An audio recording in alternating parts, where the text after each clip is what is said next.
spend a lot of money on gas to get to, then you want access to IllinoisJobPost.com to check out current and local job openings. That web address again is IllinoisJobPost.com. Another service from your friends at the Miller Media Group. Tuning into the baseball game, monitoring the incoming storm, catching your favorite talk show. These are just a few of the reasons more than 80 million Americans depend on AM radio each month. And did you know AM radio is the backbone of the emergency alert system? It's reliable, free, and public safety depends on it. Text AM to 52886 and tell Congress we need AM radio in cars. Message and data rates may apply. You may receive up to 4 messages a month, and you may text STOP to stop. This message furnished by the National Association of Broadcasters. Central Illinois' most listened to agricultural radio station, WHOW, provides the latest farm news online. By directing your browser to IllinoisFarmRadio.com on your favorite electronic device, you'll find the guest list for this week's WHOW morning and noon farm shows, the latest commodity prices, and farm news from the USDA, Illinois Department of Ag, Illinois Farm Bureau, and more. Bookmark this URL on your favorite device, IllinoisFarmRadio.com, IllinoisFarmRadio.com, and be in the know. News time is 7 minutes after 7 o'clock on this Tuesday. Hey, Happy New Year, everyone. From the newsroom of Regional Radio and DeWittDailyNews.com, I'm Seth Lawrence with this expanded local newscast. Brought to you by Baum Chevrolet Buick in Clinton, your Silverado headquarters, and the morning show streams to Facebook and YouTube. It's brought to you by Peterson Insurance, your Pekin Insurance agent in Clinton. The DeWitt County Board wrapped up its 2023 meeting schedule with its final meeting of the year right before Christmas. It was highlighted by the approval of a 40-acre solar project, a trend Board Chair Dan Matthews anticipates continuing heading into 2024. It was. We really just had a few just normal things that we do every December as far as Highway Department, just some approvals, and really the main topic that we took on and was the Blue Iris Solar Project, which we did approve. And that's a 40-acre project. The first of what I think will be many or more coming in the next year or two as we kind of work through a lot of the things that have to do with, CO2 and pipelines and solar and wind. The ever-changing rules by both the state and Fed are challenging for the board, and I think our land use committee has done a really good job. RPC and ZBA have been busy with projects that around those type of green initiatives, and I think we're going to see more and more of that coming in the next year for us. Well, it'll be north of Farmer City. Like I said, it's a 40-acre project. It met all the requirements of the ordinances that we had, and that's the reason we do them. And so when somebody brings a project like that to us, that some of the state changes have come about now that the board is the final approval on those. For this project met all those requirements, and so we felt it was the right thing to do to get it passed and get it moving along. According to Matthews, projects like the solar project in the northeast part of the county are sometimes tough because the landscape of renewable energy can change quickly, whether that be because of state or federal regulation changes or because companies come ready to develop, then something happens and they have to pull back. We'll find out a little bit more in the next month or two how quickly that project's going to come to fruition and get moving along. We had a lot of discussion from another company throughout the year about another much larger solar project, but that's been pulled back now. And again, we kind of see these things keep coming to us. We had a lot of discussion about the CO2 pipelines and CO2 sequestration, and I think everyone's aware there's a company looking to do a much larger solar project in DeWitt County, but we've now heard that could be pushed out as much as 3 to 4 years. We kind of get these and it feels like they're imminent, that they're coming right away, and we make sure our ordinances are in place, and we're doing everything we can to make those ordinances as strong as we can for non-participating landowners and safety of schools, things like that, the daycare, medical facilities. Again, land use has brought forward some things that help continue to protect citizens of DeWitt County, and at the same time, we've got to be cognizant of what the state is allowing us to do. So those things keep okay, we got to get it done, and then all of a sudden we're like, well, we don't really have our permits now.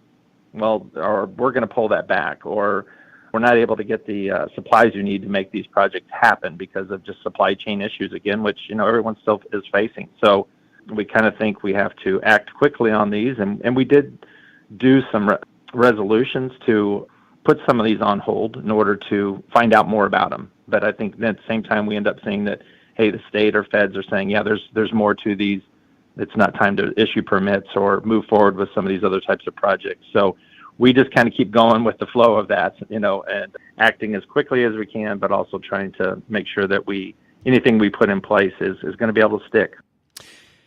For Matthews, good partners in the renewable energy landscape are important for areas like DeWitt County and the small, close-knit communities that comprise it. However, he has been disappointed in the lack of a good partner that Enel has been in the last few years, with its Alta Farms wind project being complete and online within the last year. The curtailment of the wind towers during storms has been kind of contentious, and we've discussed that. Had an incident where we actually did find them and they paid the fine, but we've had some kind of just ongoing issues with how long the curtailment should last, who's really responsible for making the decision. So some things that weren't as clear, but we're working with, again, trying to work with them. It's not that they don't want to work with us on those, but I still, the importance of the curtailment of those wind towers, I still don't think that message is getting out there clear enough to them. I don't know how we can make it any more clear as a board or as a community, but that's something that, was assured to all of us that was not going to be an issue, and curtailment would last throughout the extent of an event, and that they were going to be very willing and able to do that. And we just haven't quite seen that yet, but again, continuing trying to work with National Weather Service, with Enel, and who's in charge and who can make that decision. But you also, I'm to myself or anyone, is that, just turning the power off and on as you wish makes me think, what's the need? How important is it to continue to build these wind farms? I just, myself, I can't understand how power can be so abundant that we can turn these off and on. And I drive to Springfield every day, and I see a lot of the wind towers not turning, on a daily basis. So but yet you hear that power and availability of electricity is a problem in many places. And I only think that, some of these projects are only going to make that worse when you're, turning them off and on and things like that. So it's a contentious, subject, and one that we'll continue to work through as we, probably move into the next year, and surrounding communities are going through the same thing. Issues like the ones with Enel consume a lot of the board's time, and Matthews points to the previous board's decision on the wind farm and not giving the county much in the way of authority to move issues along as they come up. It has been a lot of our time, that's for sure. And just even with Enel and the wind tower project, it's been 7 months since they went online, and we finally are at a point where the ADLS system is up and running, so that we don't have the bright flashing lights all night long. Those are now working correctly. There is still 2 that aren't working yet, but those will be once those towers are actually put into production. So the reason they're not is those towers aren't in production yet, so they can't operate the lights under the ADLS system like the rest of the wind towers. But we're seeing that, so that's a good thing. It was something that I think blame the previous board, but the previous board kind of left some things wide open that make it hard for the current board to negotiate and to get done, similar to the drainage district, which took much longer than they should have. We just don't have the leverage that we would have hoped we had to be able to get things done quicker when dealing with the Enel. But we're getting there now, and hopefully relationship with them continues to get better, and when things do come up that we need to be addressed, they get addressed quicker than they have in the past. Matthews indicates the county has not had any official discussions regarding any further wind development in the county, but notes you always hear rumors or rumblings of something that could be on the horizon. Medicare Advantage open enrollment has begun. Kim Castillo with Community Care Systems explains Medicare Advantage is much like the Medicare Part B open enrollment period that just wrapped up the plans change yearly, so it's a good idea to get in and review those plans. So Medicare Advantage is an Advantage plan where basically you have your hospitals, your doctors, and your prescriptions all rolled up into one company who's going to oversee your Medicare. And there is also an open enrollment period for that. Mm-hmm. So if you're in an Advantage plan, you have kind of a second chance during January through March. So if you got into an Advantage plan during open enrollment and you're just not happy with it during the open enrollment period for Advantage plans, you can switch back to original Medicare, or you could switch to another Advantage plan. They change every year. Prescription drug plans, 1 year will cover a drug and possibly the following year will not cover a drug. Okay. So it's very important to review them yearly. 1 year you could be paying, little to nothing, and the next year the formulary is going to throw you off and you'll pay thousands. Castillo indicates the changes every year to Medicare Advantage can be difficult because 1 year a senior's doctor may be covered under a plan, but then not the next. It's difficult because, our older adults don't like change, mm-hmm. So we got to kind of figure out, what's going to work best for each individual. Sure. It's definitely on a case-by-case basis. Castillo adds, Medicare Advantage open enrollment is not nearly as busy as the Part B open enrollment, so there's plenty of opportunity to catch her throughout DeWitt County in the next several weeks to review your coverage. So my schedule is Monday through Friday, 8 to 5, mm-hmm. 8 to 5. Let's see. Every other Tuesday, I do a brain train in other communities. So okay. I do go out to Leroy and Chenoa and do a brain train there, which is a program where we incorporate word games and puzzles with bingo, and so that's fun. So I do that on Tuesday afternoons, every other Tuesday. So I'm out of the office during that time. Wednesday mornings, the first and third Wednesday of the month, I'm in Farmer City from 9 to 11. The first Thursday of the month, I am in Weldon from 9 to 11. And then the third Thursday of the month, I am at Warner Library from 2 to 4. And I just sit up shop and wait and see if anybody needs any assistance. My biggest outreach is Farmer City. I'm there the first and third Wednesday of every month, 9 to 11. And usually I do have quite a few participants there, so that's one of my major outreaches. Go to Weldon the first Thursday of the month, and those are just...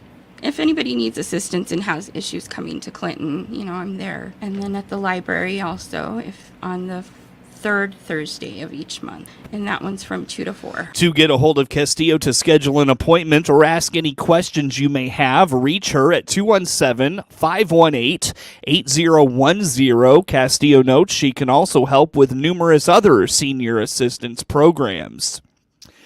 The St. Louis District Dairy Council is reflecting on the last year and a program that has really been a big hit and has a lot of momentum going into 2024. Monica Nyman with the St. Louis District Dairy Council indicates the fiscal year has wrapped up for the organization, which means they put a bow on the previous year and start planning for the year ahead. Yeah, so we're actually wrapping up our fiscal year, so we have a lot of just pulling our numbers together. We just had our board meeting with our dairy farmers. We have our funding meeting next week where we will present, because we are a nonprofit, to receive funds for next year. And then, of course, we're always in planning stages because none of our programs really just stop. We just roll into the next ones. Looking into January, we have National School Breakfast Week materials coming up. We'll be working with some coaches at our community colleges, working with college athletes, talking about nutrition, how dairy plays a role in that, and then just continuing to plan for our year of programming. The mobile dairy classroom with the dairy cow Louise was a huge hit this past year. Nyman indicates she was set up at the state fair this summer and made visits to classrooms and youth programs across the states. Last year, I could not believe that we are rolling over again. The mobile dairy classroom was a big program initiative that we rolled out, and it was very successful. It had a full fall schedule. It actually has almost a full spring schedule already. So when I'm marketing it to the schools that I'm visiting now, I'm having to tell them to look into the fall of next school year to get on the calendar for it, because it has been just overwhelmingly successful. And again, that program is available to any schools in our service territory. And the mobile dairy classroom with Louise, the star of the show, where the kids get to see her be milked and learn a little bit more about what happens on a dairy farm. So that was one of our big programs that we partnered with the Southwest Southland dairy farmers to bring that to our service territory. It's always funny to watch them when the cow gets milked, because a lot of kids haven't seen that process. And so they just make the funniest noises being able to see that happen in person. So it's been very successful. We've had a lot of really positive reviews on it. So we're looking forward to next year. For the STL Dairy Council, most of its programs just roll over to the next year with some minor changes. Nyman explains they always get excited for National Dairy Month and National Nutrition Month, as well as a few others. Most of the programs that we have, we just tweak a little bit depending on the survey results that we get. We'll be planning some fall farm tours. We'll be hosting our Let's Talk Dairy for our health professionals. We have our annual meeting coming up, which will be March 1st. And that's where all of our supporters come together and learn about our previous year. And so we're kind of talking about whether we're going to showcase the mobile dairy classroom or some different programs. So we're planning for that right now. March is National Nutrition Month, so we'll have some resources for our dietitians. I already have some things scheduled into April as far as presentations that I'm giving. So, I mean, we plan ahead. It feels like every week just goes by super fast because we always have things going on. So I am looking forward to the new year and all the nice, things that we have coming up for no cost for our service territory. STLDairyCouncil.org is the central spot for all information about the council's programs and events and opportunities for groups, organizations, or schools. You can also follow the St. Louis District Dairy Council on Facebook or Instagram. 23 minutes after 7 o'clock here on this Tuesday. Plenty more coming your way on the WHOW Morning Show. We are celebrating winter here at Baum Chevrolet Buick. This is Scott Baum in Clinton and Farmer City. Start the new year off with a new Chevy Silverado. We have the right Silverado to get your hauling and towing jobs done, like our 1500s, 2500s, and 3500s in gas or diesel with several trim levels, custom, LT, LTZ, or even high country. Celebrate winter today. BaumChevyBuick.com, right from the start. News time is 23 minutes after 7 o'clock on this Tuesday. Again, I'm Seth Lawrence with you folks today for this expanded local newscast. Bracing for a significant snow event in January? There's a chance. We're starting off basically right around normal. So, it's not going to be 10 to 15 degrees above normal like we've seen. But then again, we don't have extreme cold right at the beginning. We have a northern jet stream that's doing its business to the north of us, and we have a southern jet stream that will be doing its business to the south of us, kind of leaving us in the middle and leaving us alone, which means that we're not really going to have any weather systems coming our way, especially from I'd say about the first of the year up until about the 7th of the year. It's just going to be rather quiet around here. And then when we get to about the 8th, that southern jet starts to pull a little bit further north and we get influence.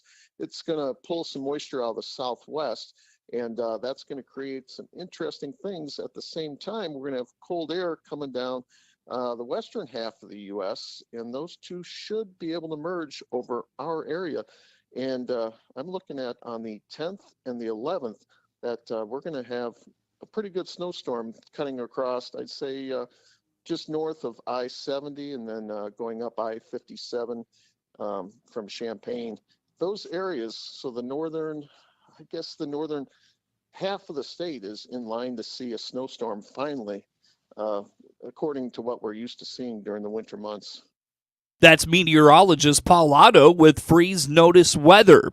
In a promising update for motorists across the nation, Gas Buddy's latest annual price outlook foresees a welcome dip in gasoline and diesel prices throughout 2024. Following 2 years of elevated gas prices, relief appears on the horizon, offering consumers a break at the pumps.